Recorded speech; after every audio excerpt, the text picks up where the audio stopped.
So I don't want to waste any time. I want to just quickly say that our guest now, I looked up some credit information. I saw 142 credits on IMDb.com, starting in 1962. So we're talking about just about 60 years of experience in television, film, and stage. Writer, roles including roles on the show Meet the Browns, How I Met Your Mother, of course, Lois and Clark, New Adventures of Superman, the movie American Gigolo, and perhaps the single greatest thing you're going to remember her for is a wonderful little performance as Great Nana in Knives Out. And as we were talking, she voiced Tilly on several episodes of King of the Hill, my all-time favorite animated show. Let's not waste any more time listening to just me. Please welcome K Callan to the stage.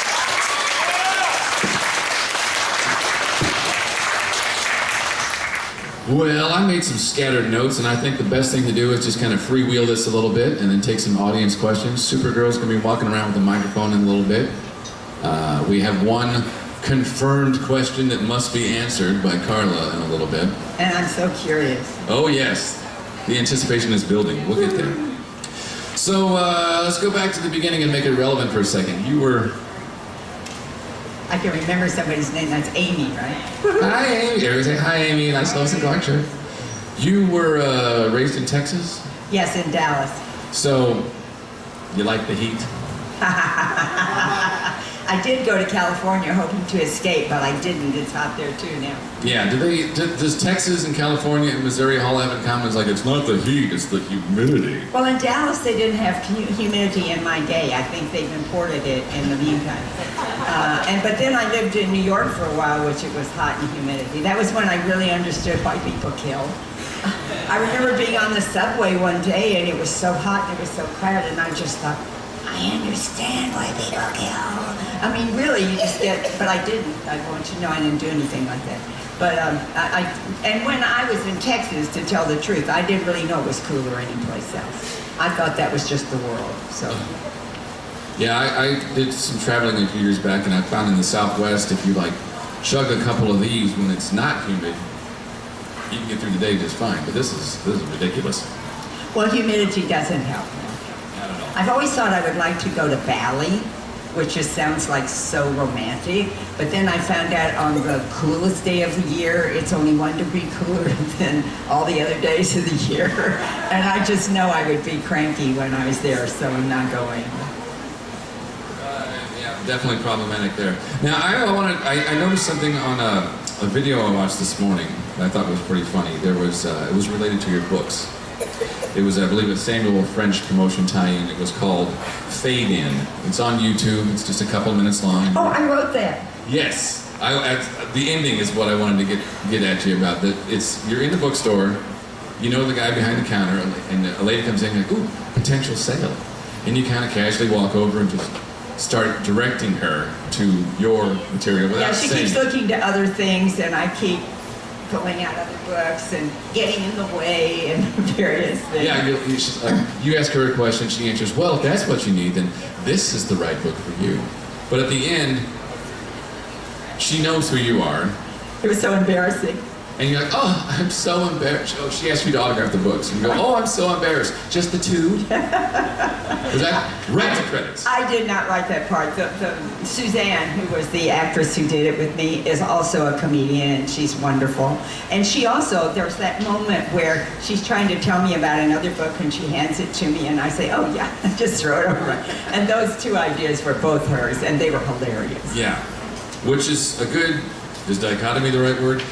The writer brought it to light, and then you took it as the actor and made it happen. Yeah, but I would never have thought about it. It was all about timing, and she just was great. I wish I had her with me all the time. So in regard to those books, when I looked at the titles and such, I thought, you're helping people out because no one helped you out through the years, or because someone else did and you're passing it along? Well, what's interesting is that, most people think I could act, or I could write, or I could direct, but then it's like, well, how would I make any money out of that? And so when I was a kid and I wanted to be an actor, I was in Dallas. And I'm so old that I was a fan of all of the Betty Grable and MGM musicals. And so I wrote several of my icons a letter, and I said, and I think I was in high school at the time, and I said, how would you ever make a living? How do you do this? And they all wrote me back. Everybody, handwritten notes. It was just the best. And they all said the same thing. They all said you should do as much as you can in your own hometown before you go to New York or Los Angeles. And when you go to New York, you should study with Herbert Berghoff or blah, blah, blah. And so, anyway, that was just the best. And so I did do all the things in Dallas that I could do, and I went to school and I studied, and then I accidentally got a job in Dallas at an internationally famous theater that, as an acting major, I didn't really appreciate the importance of it. And so I got this job. I was just an apprentice, but I was in 3 or 4 shows. And I was going to go back to school, but then at the end of the summer, it was like in August, it was dark, and it was too soon for school, and it was too late to get an actual job where I could make money.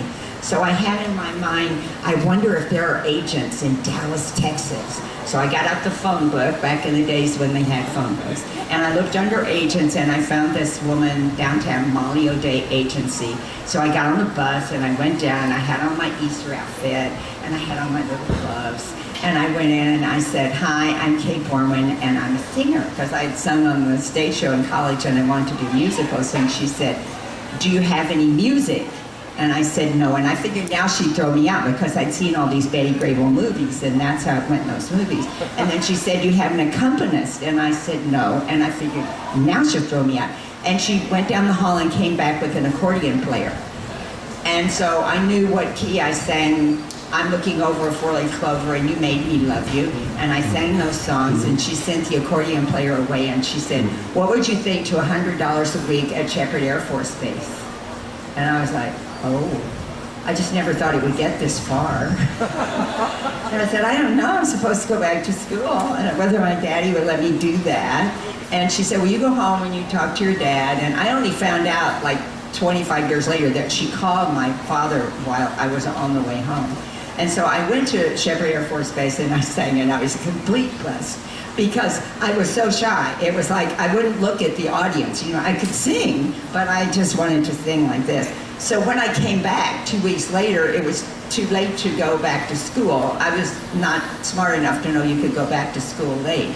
And before I had gone, the principal of the Catholic school, girls' Catholic high school that I had gone to, she was a new principal that I didn't know, but she called me and she said, would you be interested, even though you haven't finished college, if you would continue going to school by correspondence, you've had professional experience, would you come teach acting for us? And I'm like, oh, I'm going away to sing. I don't think so. And so then she said, I'll keep it open though. And so I came back and I called up Sister Justin and I said, hey, by the way. And I figured at the end of that year I would go to New York. But I was so successful at school because it was a small school and they'd never done anything. And I started a theater club and built a theater in the round and had a volleyball team and a basketball team because they wanted me to teach phys ed too. And so I just loved it, and I ended up not going to New York at the time. And so I totally forgot about the letters that they had written me. But I did go study with Herbert Berghoff when I went to New York years later. And so that was helpful. And then there was also a book that I read when I got to New York called the Madison Avenue Handbook, because I was doing commercials. I had learned to do commercials in Dallas. And so that really helped me. But mainly, I had no idea how to choose an agent. Once my ship came in, I did a film called Joe with Peter Boyle. And I got all the reviews, and so it didn't make me a star, but it put me in the system, and so I had some choices. And people would ask me, and people were asking, and I'm like, I don't know which agent, they're all just agents. So then later when I was in LA, I decided, well, my son was getting a PhD, which is for independent work, and my daughters had a band, and they were writing music and blah, blah, blah. And I thought, well, this will be my PhD. I'm just going to write this book, and if anybody's interested in how you get an agent and what agents are looking for, great. But, this is what I want to do. And then that book came out, and then the New York bookstore said, well, where's our book? And so I wrote the next book, and then somebody else said, we want a book we can sell every place, and so I wrote the next book in it. And finally I just said, I'm really an actor, so I stopped at 5 titles, but I would update them every 2 or 3 years. Now, you sent letters out, and got answers because of these books. Did anyone send you letters? I get letters and now emails from people, and it makes me so happy when somebody writes me. And recently I was doing an episode of Brooklyn Nine-Nine, and we were sitting around on the set, and there was, I don't know whether anybody watches that, it's getting ready to come on again pretty soon. And one of the regulars who was on there said, are you the one that wrote those books? And I said, yes. And she said, I got my first job because of what I read in your book. And that just made me so happy, because acting is my first love and my first everything. But I really invented this whole thing of writing these kinds of books. And I wrote it on my computer. And I was an early adopter of computers because my son is an information technology professor at CMU. And so I had a computer from Radio Shack when there was the screen was here and there was something else here, and I taught myself how to do it. And so I wrote those and delivered them camera ready, when I did those first books. So it was fun. That's excellent. So on your website, right there, splashed on the homepage, it says, "Nothing beats persistence." And I think that's from McDonald's, that they say something about that, but it's really the truth. And particularly as an actor, because you really can't kill yourself, because tomorrow you could become a star. It's just really the truth. When I did Knives Out, which came out a couple years ago, I really hadn't worked in a while.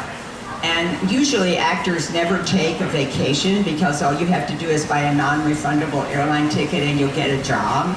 And then you're like, well, I guess I'm going to eat the ticket because I may never get another job, which is what all actors think. But I had just kind of thought, I'm just taking this vacation and that's it. And so we left LA, we went to New York, we flew to Rome, and when I got to Rome, there was this message on my email that said, I'm so-and-so, I'm the producer for Ryan Johnson, confidential, for your eyes only, please read, and blah, blah. And I'm like, I don't know, what is, and so I wrote back and I said, well, I'm in Rome, I figured this will take care of it, right? And so I said, I'm on my way to Palermo and I can't read it until then.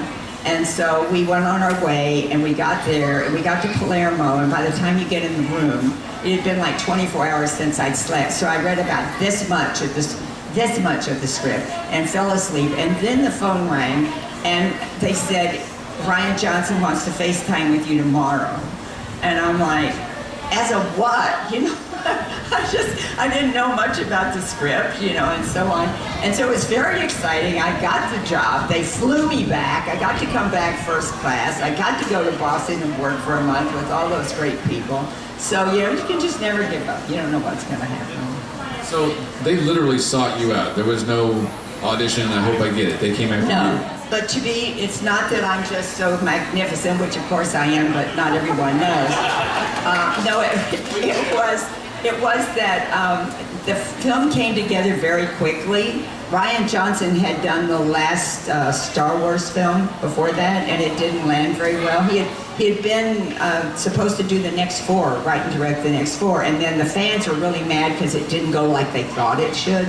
So he then, I don't know what happened, whether they said, well, forget it, or he just saw that it was forget it. And so he had this other script that he'd been working on, and he immediately got it cast. And when Daniel came on, it was like in front of the cameras in like a month. It was like never happens. And so I think, although no one ever told me this, I think somebody else, a bigger star, was supposed to do my part, and then she fell out at the last minute.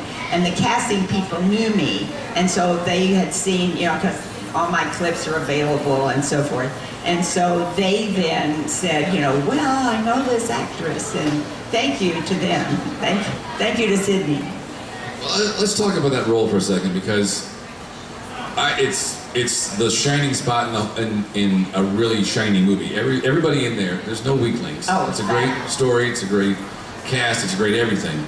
But as an actress, the part that just kind of makes it funny is that I don't think you took a single step on screen, and maybe you made eye contact with someone once.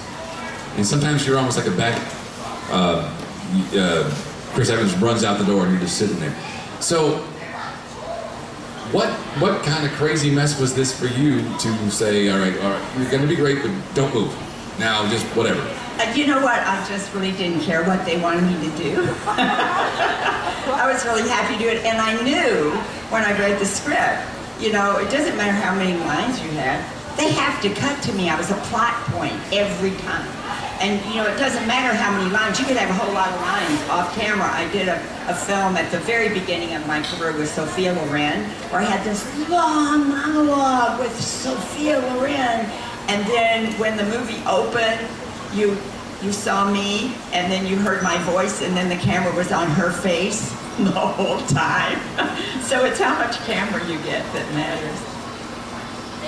Very good. So then I was thinking about it too. I was like, if your character isn't really talking to anybody, but she's in the room. Is she, my words were, is she aloof?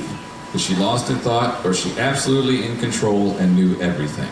What did you think, and what did the director think? Well, I only think what the director thinks. And so, you know, great Nana. What I think is great about, you know, everybody thinks old people are invisible anyway, that we're not even there, so they could do or say anything in front of us, and what would we know? And so it was like, nah, nah, nah on them, right? That's great. I would think that, we talked about, when I mentioned King of the Hill to you, you had a story, but you would save it for here. Well, so King of the Hill, when it first started, I auditioned literally 10 times for the part, and Tammy Wynette got it. And then Tammy Wynette died.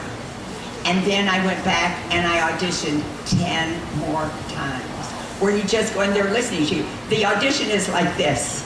You know, I'm talking and they're just listening to my voice because they want to know how it's going to be, you know, when they put it on, you know, Tilly's face and so forth. So anyway, it was really fun to do. And so I was very excited that they came back to me, even though I had to audition again.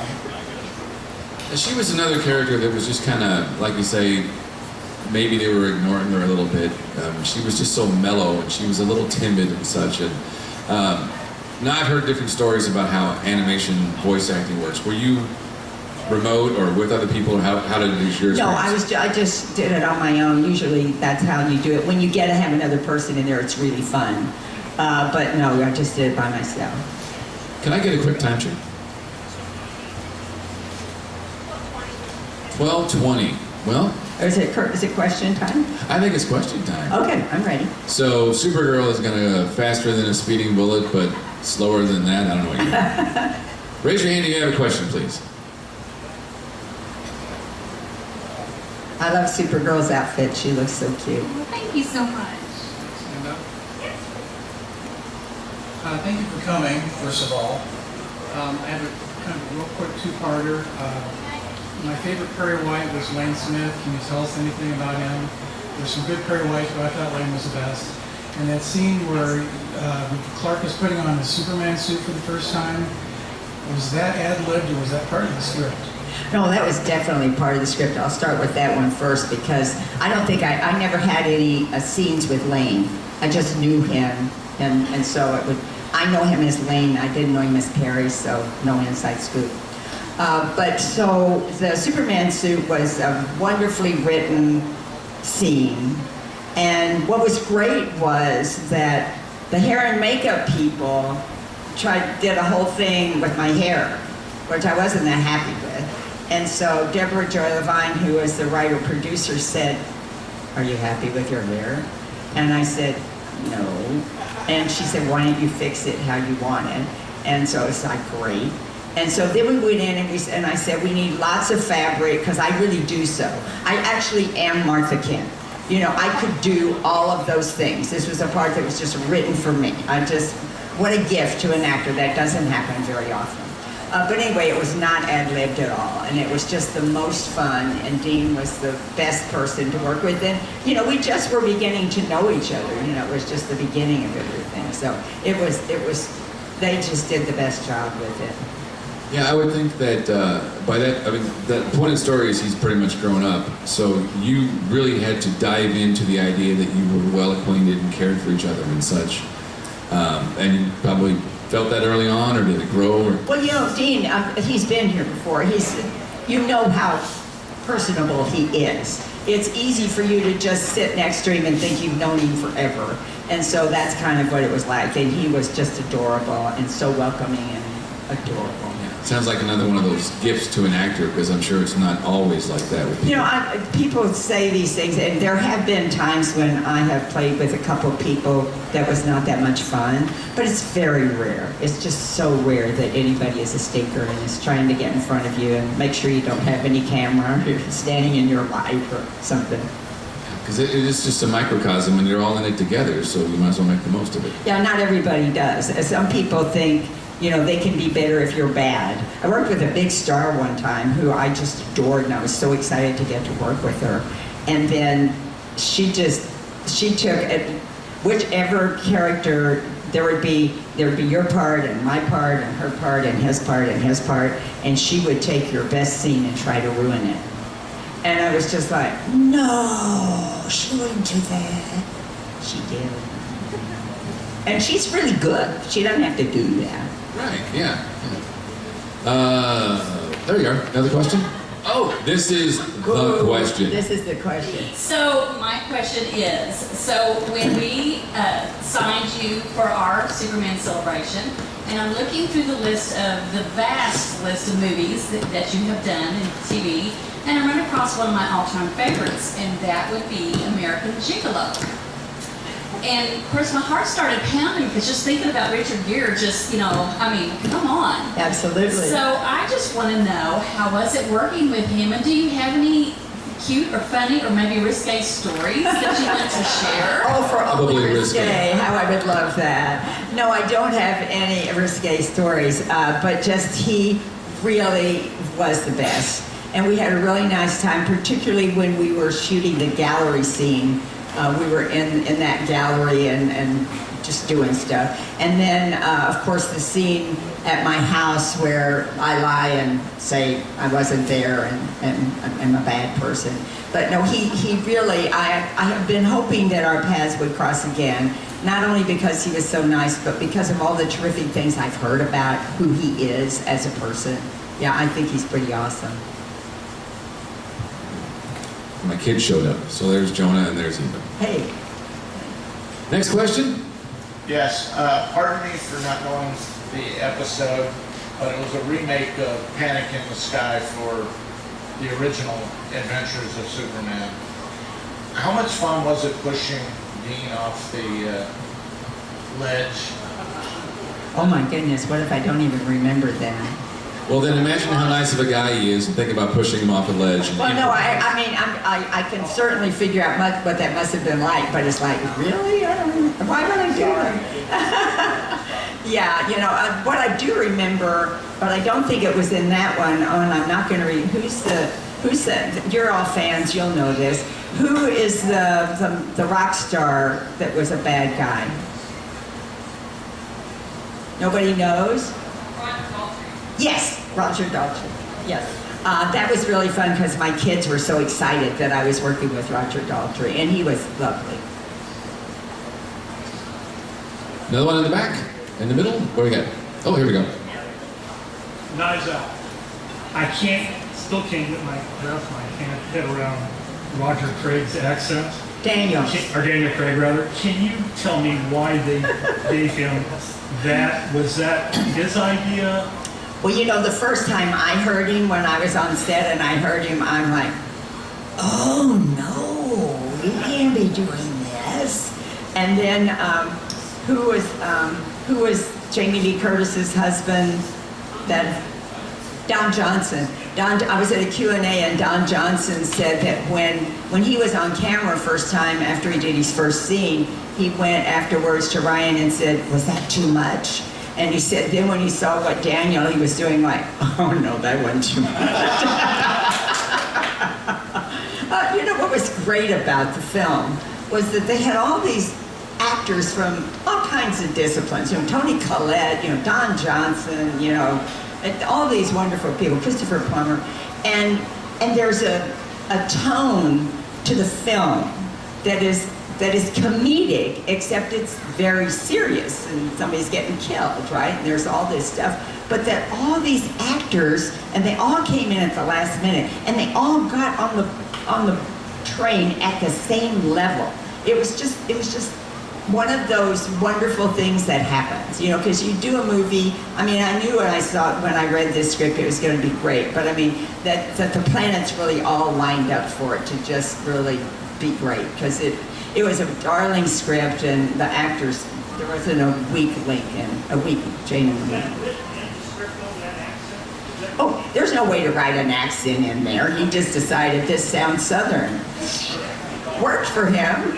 I kind of thought it added to like the slow burn of it. If he'd been some sort of like, we gotta figure this out, the pace would be wrong. He had to slow. Well, there was. I shouldn't say you can't write the accent in, but it was really written in that, you know, because doesn't he have this thing where he touches the piano and you know, and so that languidity was written into it, and so that I'm sure informed that.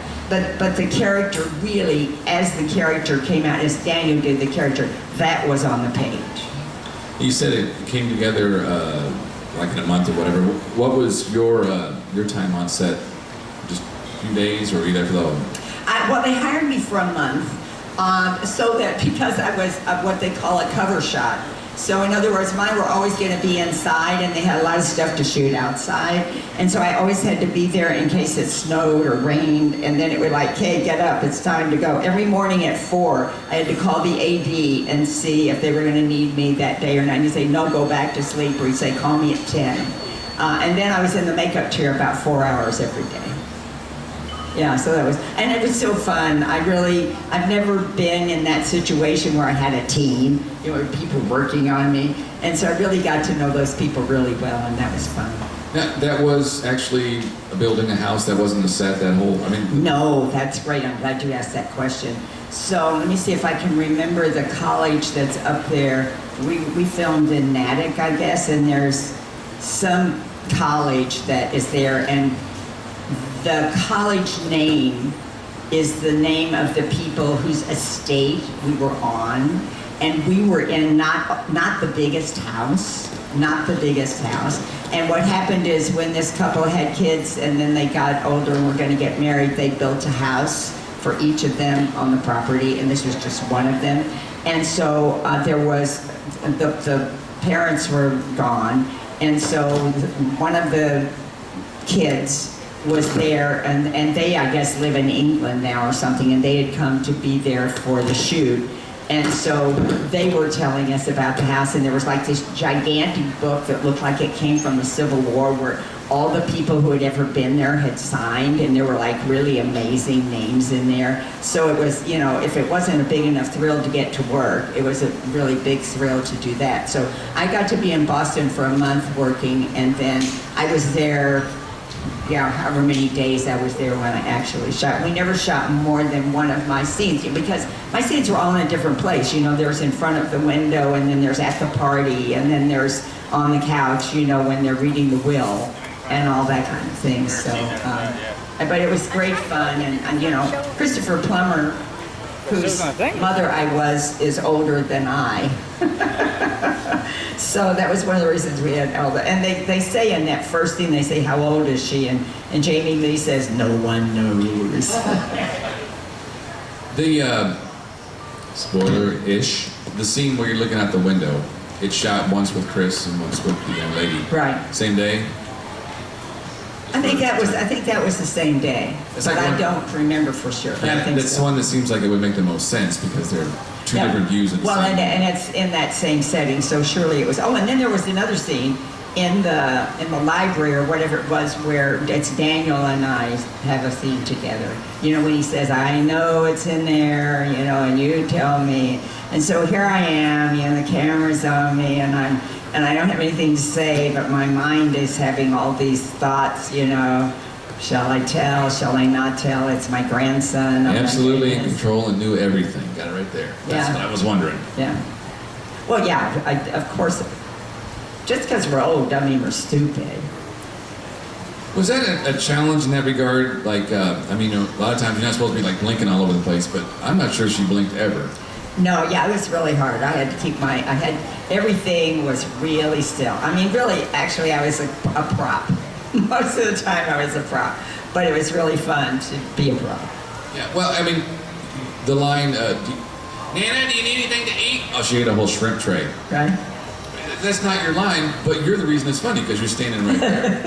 If that had been off camera, oh, don't worry about it. She had something to eat earlier. Well, and originally, I can't remember how I don't think they shot this part, or maybe they did, but it's written in the script that she just is keep plowing the food in. But you can't plow it in that fast. You get it, you got to chew it, and so it's funnier on the page than really, really doing it. And so I can't even remember how much of that they showed, because that was the thing, she's just, typecasting, I do get quite focused on my food, particularly if it's sugar. I've been hogging up the questions. Who's got one? Double check that mic, please. Hello, there we go. Yeah. This is about sort of the production end of things and how it affected the cast. The producer kind of got bumped out the original vision from the first year, and then you had the rumors about was the show going to be canceled, and then we had the marriage thing, and then all of a sudden it looked like they rushed at the end to get it all in. Could you comment a little bit about first we're looking at it this way, then that way, and then hurry up, or are we going to be canceled? Was there pressure and tension going on? Well, it's a very good question. Deborah Joy Levine created the series, and it was her wit that made it so adorable. And so I don't know. I thought maybe she had 2 seasons, and then they brought in the other writers, but maybe she just had 1. But I think, first of all, you just never know in the business if your ship is ever going to come in again. And I think if it comes in once the first time, you think, oh, it'll come in again. And so they brought in a lot of guys to kind of tell Deborah Joy what to do, even though she was the brains behind the whole thing in the first place. And so they were kind of ushering her out. And so for my money, like when she left, at least for Eddie and I, they just kind of wrote a bunch of lines and divided them between us instead of them being character-driven lines, which is what made that so great. And then they told the writers that they could do anything they wanted to except get Lois and Clark married. They could not get married. And so then the writers came up with what they thought was a very clever idea, and it was, if it hadn't gone on so long, which was the clone wedding and having the clone. And so then when that happened, I know my son told me because he was watching it, and he's like, and then when Lois came out of it and didn't know that Clark was Superman, his whole group was like, well, we don't want to go through that again, and they just clicked it off. But we had wonderful ratings when Deborah Joy was on the show, but then they got focused. Oh, this is why Deborah Joy left. Now I'm remembering. They just wanted to focus on what they call stunt casting, bringing in big stars to be guests, and then kind of just fiddle around with the rest of the show. And she didn't want to do that because, she wrote, all the characters in such great detail, and so I guess she decided, and she let them kind of usher her out. But then we were actually picked up for the 5th season, and then Terry got pregnant, and so then it was like Terry was like, well, if anything happens, her lawyers were like, if anything happens, we're going to sue your ass. And so then, but because I think Terry was also getting a lot of other offers to do things, and that happens sometimes, when you're big on a show, and then, what's his name? Who was on? Help me. The police, was it the police show that had this is No Clues. If anybody gets this, yes, look, he got it with no clues at all. David. David Caruso. David Caruso. When he was on that, he decided he wanted to be a movie star, and he got out of his contract, and then the movie star stuff didn't happen, and everybody just gave him such a hard time. You were stupid. And it was like, if he wanted to do that, if he always wanted to be a movie star, fine. And he certainly came out of it all right, because he's on whatever that other series is for 300 years. CSI Miami. Yeah. So anyway, I'm getting lost here. We were talking about the show. So anyway, then I think by that point our ratings were not that good anyway, and so then the network was happy to get out of their contract, and so they didn't even hurry it up and finish it at the end because we thought we were coming back. Just a quick follow-up. Have you ever seen, there's a website where fans of Lois and Clark just would not accept the fact that the show was over, so they started writing more and more episodes. Have you ever seen that? Because I've only seen it a few times, but it's astounding.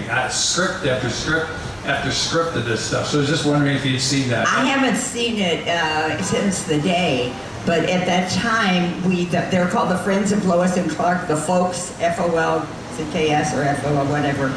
And we used to, after the show, we would go online, which was a big new thing, and interact with those people. And we knew there was a lot of fan fiction, but I don't think I ever really saw any of it. But I heard some of it was really good. But that's great. I didn't know that as far as they're concerned, we're still on. I'm available. There was a rumor 3 years ago, I think it was, that Dean and Terry, who had never really done one of these things together, and Terry hadn't done one at all, and they did one together in France, and so they were together and they were on some talk show, and people said, you know, is there any chance of it ever coming back? And they were like, well, we would do it. And I got all excited, and then somebody said, are you crazy? They would have to have the kids, because that would be the only, you know, Superman's that old, Dean can't fly anymore. And so who's going to want to do that? Because it'll have to be centered on the kids. You guys are just too old. And it's like, oh, darn. Never too old. So, well, like Lois and Clark is filmed, no audience, et cetera, but like Meet the Browns or How I Met Your Mother, Meet the Browns et cetera. was in front of an audience. So, talk a little bit about maybe the difference, how that was for you, having an audience while you're performing.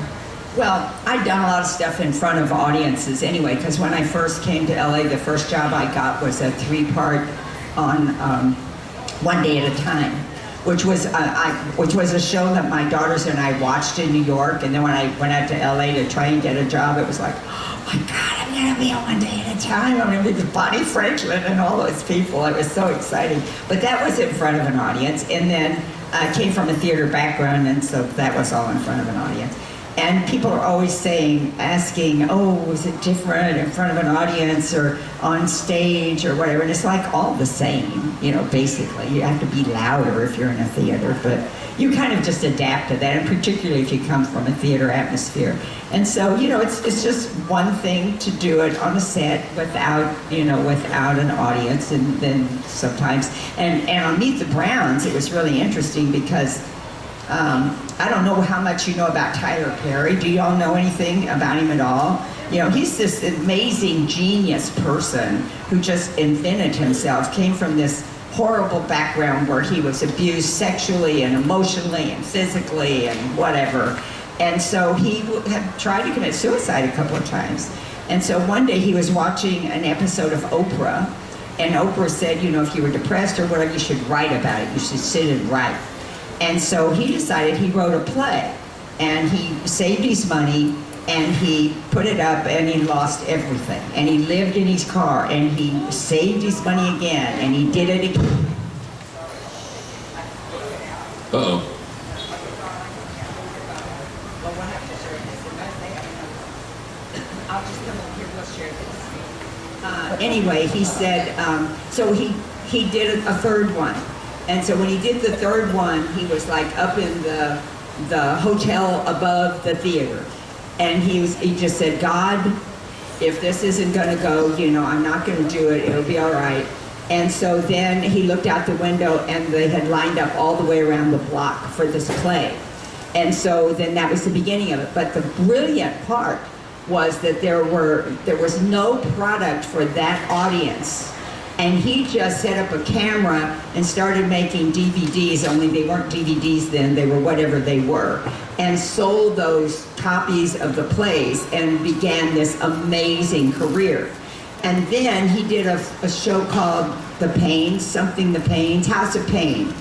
And he wrote that show, and he produced 10 episodes of it, which he called a pilot. And then he went to TBS and he said, take these for free and play them, but if you get X numbers, then you have to buy 100 episodes. And they put it on, and they got the numbers, and he did 100 episodes of that. So then, Meet the Browns was the next version of that. And when I got the opportunity to read for it, I said, is it going to shoot there, or is it going to shoot here? And they said, oh, it's going to shoot here, which was not true. But anyway, so we shot those, and they shot 3 a week, and in front of an audience for a while. And then sometimes they'd shoot 4 a week. It was just amazing. And the people on House of Pain told us, stay very clear, because for a while your mind keeps working, and then after a while everything just kind of gets jumbled up. And so I took this class, a class about your brain, to work on your brain, and with brain games, those kind of senior brain games. I took like a whole long class of that. They kept putting off shooting, and so I went every day for like 3 hours for like 3 months, because I really wanted to train myself not to go crazy when I got there. And it was a very lovely shoot, very nice people in Atlanta, and the whole staff was really great too. Excellent. Right in the middle of that, I'm thinking, nothing beats persistence. It's true. It's true. God, have I blown out another one? No, it's still going. I'm back. Another question?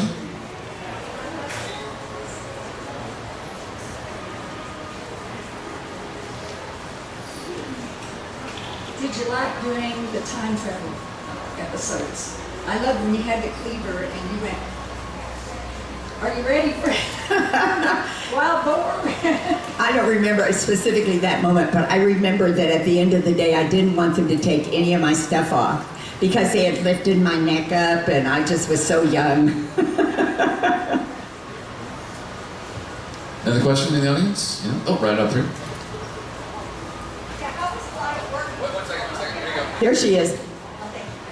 How was it like on the set of NCIS, that's my favorite show, working with Mark Harmon, Wilma Bellarama, Emily Wickersham, Sean Murray, and Maria Bello? You played Aunt Bertha.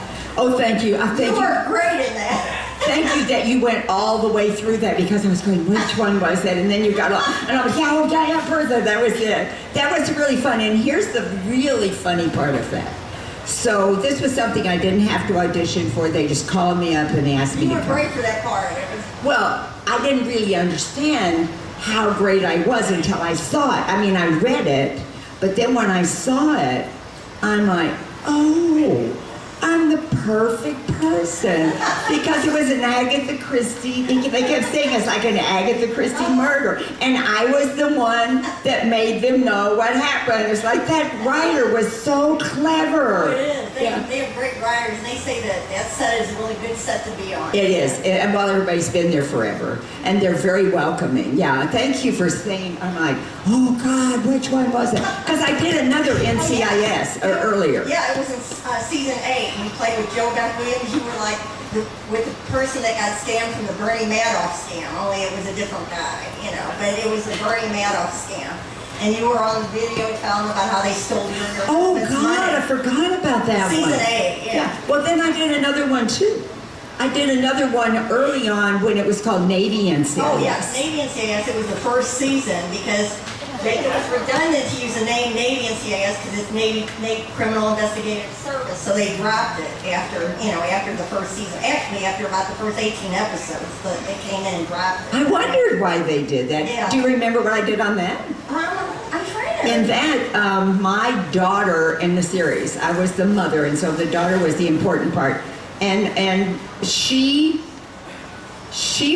I was dying, and she was trying to come in with a boyfriend so that she could have a boyfriend, because I wanted her to have a boyfriend. I was going to get married, a fake marriage for me, since I was dying. Well, yeah, that was the first season when Sasha Alexander was on, yeah. Right. Season, yeah. And so, anyway, I can't remember the name of the actress, really nice actress, and we would have done more, except she got pregnant in real life, and then we couldn't go forward. And now she's a writer. She became a television writer. Yeah. Wow. But yeah, the one that you just did, that was called Ephemera. Yeah, ephemera, yeah. Season 17. Yeah, well, it was, that was just so clever. Oh, it was. Yeah. Everybody says that, like, everything I read all the time, they say that everybody is so nice on the set, and the set is really, and that Mark Harmon's great. Oh, Mark Harmon is the I best. love that guy. Did you see him when he was on St. Elsewhere? Oh, yeah, I watched them on St. Elsewhere. I've seen Summer School. I've seen, when he played Ted Bundy, of course, Yeah. Summer School, the dog and the peanut butter. Everything. Oh, Chicago Hope. I loved him when he played Dr. Jack McNeil in Chicago Hope. That was great. Yeah. Oh, he's just the greatest.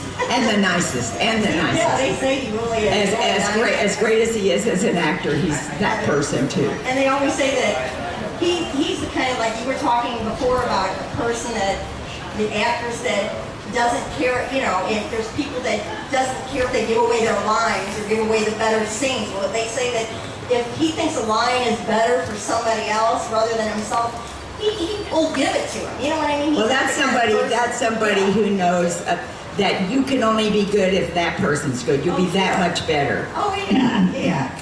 Oh, well, thank you. Thank you. It's a great question. You had mentioned earlier, I said, I was going to ask you if you had a favorite story. You said, well, it's not my favorite story, but I have a story. Have we hit that one yet? God, why didn't you tell me then what it was about? I don't know what it was. Well, we were saving it for the stage. Well, I know, but it was like, I don't know what it was. Well, Maybe it'll come maybe. back to me. Trust me, it was brilliant. Other questions? I have a question I like to ask all our celebrities. Because everybody loves bloopers. Was there anybody on the set of Lois and Clark that was the biggest practical joker?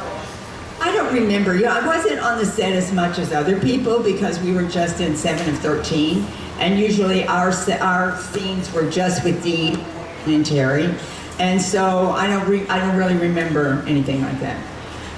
Chris Evans has a reputation for being a cut-up. How about Knives Out? Considering all the talent, they had to have broken at some point. Well, yeah, but what scene was I in that they were all in? Well, you were in the background all the time. Yeah, I didn't actually. I only saw what you saw. I saw, and that was the important part, right? Yeah, no, Chris, and I must say that when I got that part, I was not a Marvel fan, and so I really luckily didn't know who Chris Evans was. He was just another person, which is great because, my goodness, what a bigger star is that? Although I've worked with a lot of really big stars, and I'm not really starstruck at all. But this has nothing to do with any of these. But once I auditioned for the second, there was an Ellen show called Ellen, not the talk show, but whatever that series was called. And then they were going to do another one, and so they wanted me to audition for Ellen's mom. And so really, the script there was just nothing to do. It was just like, I didn't know what to do. And I went in and I just became ridiculous, whatever I did. And then I got a call back. And I got another call back. And then they negotiated for me for more money than they'd ever negotiated for me before. And I'm like, wow, that's really good. So now we go back in, and actually Lane Smith was there too for some part, because I remember him being there. And so it was one of these things where you start off in this building, and then they move you over to this building, and then we went to this building. And so when we got to this building, we were in an office building, and Ellen came out and sat with us and talked to us, and she was just so nice, and that was just really nice. And so then we went inside, and I don't know what happened to me, because I seem to have totally lost my brain on the way inside. And when we got inside, somebody remarked I had on these great red shoes, and I just, oh yeah, I got these at Bloomingdale's, they were on sale. It's like I wouldn't shut up. I just, and then when you're going to read, usually you're reading with the casting director. And so Ellen got up there to read with me. And on my brain, I'm saying the lines, and my brain is going, oh my God, that's Ellen, that's Ellen, that's Ellen. And I don't know why, because I've worked with a lot, but I just wasn't expecting it. And so I didn't get it. And then the actress who got it was so far superior to anything I would have thought of, which was Cloris Leachman. She just made something out of it when there was not really that much there. But anyway, I just remember how Ellen made me lose my brain. Starstruck, yeah. I wasn't so starstruck. It was just so surprising that she was there. Does she take the time to do that? Because there's normally somebody else. Yeah, I don't think any other thing that I've read that I ever, I read with somebody else for a series that I almost got, but I didn't go crazy at all. And she was great, and I have to give you so many non-clues because I can't remember for you to be able to get who that was. Where is she? Oh, in the back. Question. Way in the back here. Hi, first off, I want to say loved you on Lois and Clark. Thank you. Probably one of my favorite moments of you was the Christmas episode with the rats that made everybody act like kids, and it affected Clark, and he burned the heels off, and you said, Clark Kent, I want to drop your britches and tan your hide like cheap leather. That was so funny. But my question for you is, did you really have a knowledge, or did you ever like read the Superman comic books or anything like that, or how familiar were you with it when you were brought on? Well, I will just say this. I named my first cat, as a little girl, I named my first cat Lois Lane. Yeah. Yeah, I grew up on Superman, as everybody did, the comics and so on. So I was familiar, but of course our Lois and Clark really wasn't very much like that. You know, our characters in particular.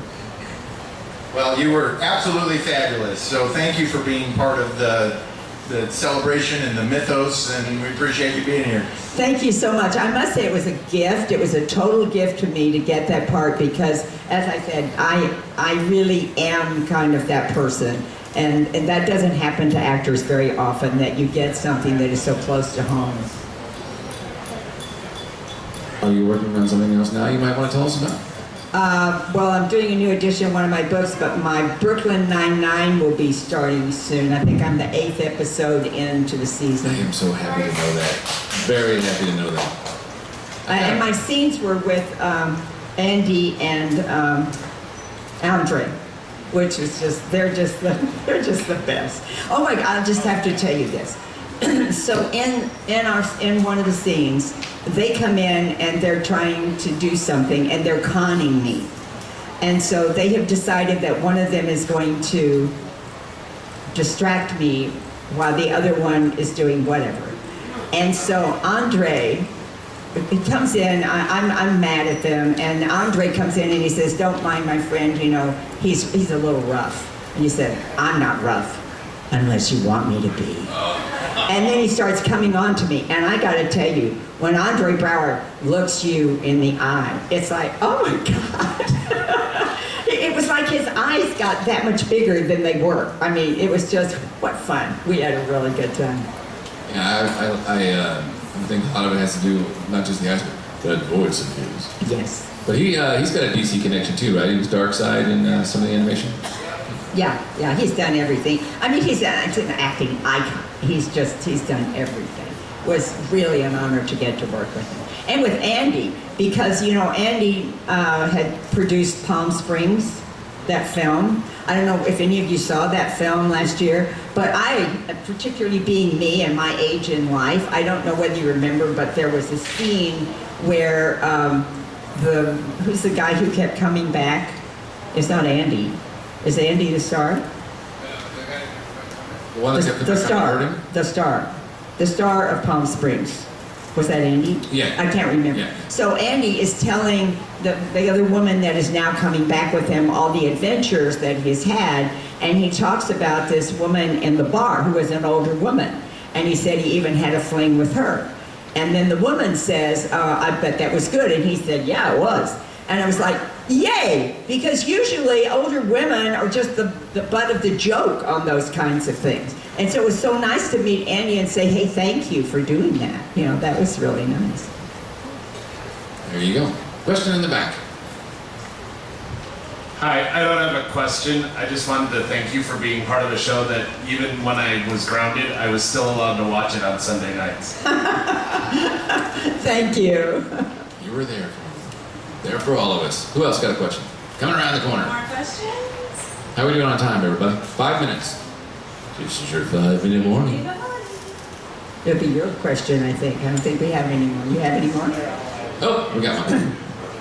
Have you seen the new Superman and Lois? No, well, I looked at it briefly at the very beginning, but I have not seen it. I think you'll see it. You were talking to Dean and Terry, we're older. We're older. It's kind of in that place. They've got 2 teenage sons. Yeah, but see, those guys who are playing it are still a lot younger. You know, Yeah. they're probably 40, you know. I understand. But are the kids the star ultimately, the teenagers? No. It's still Superman and Lois. One of them is the beginning of power. One of the kids got the powers. Yeah. Of course, but Dean Cain has sort of that Dick Clark thing where he could be 100 and still look like he's 35. It's true, but I don't think he could fly anymore. Well, then maybe we have to just make it a comedy. He tries to. Well, I remember Terry or Dean one telling me how painful it was. It was really hard because those wires, when they're on you, they really cut into you. So, you know, they make it look like fun. And I would think it would be fun, and I'd like to try it, and it's like, oh no, I think it was fun, but it probably isn't. Then that would make me think, mild segue, you sound like a lot of your experiences have been positive, but you know, I don't want to get in a harness. Did you ever have something where you maybe got into a role, didn't turn out to be what you thought it was going to be, I hope I get through this, or any bad experience? No, I don't. I can't remember anything like that. I don't have any bad stories. I did do a horror movie once.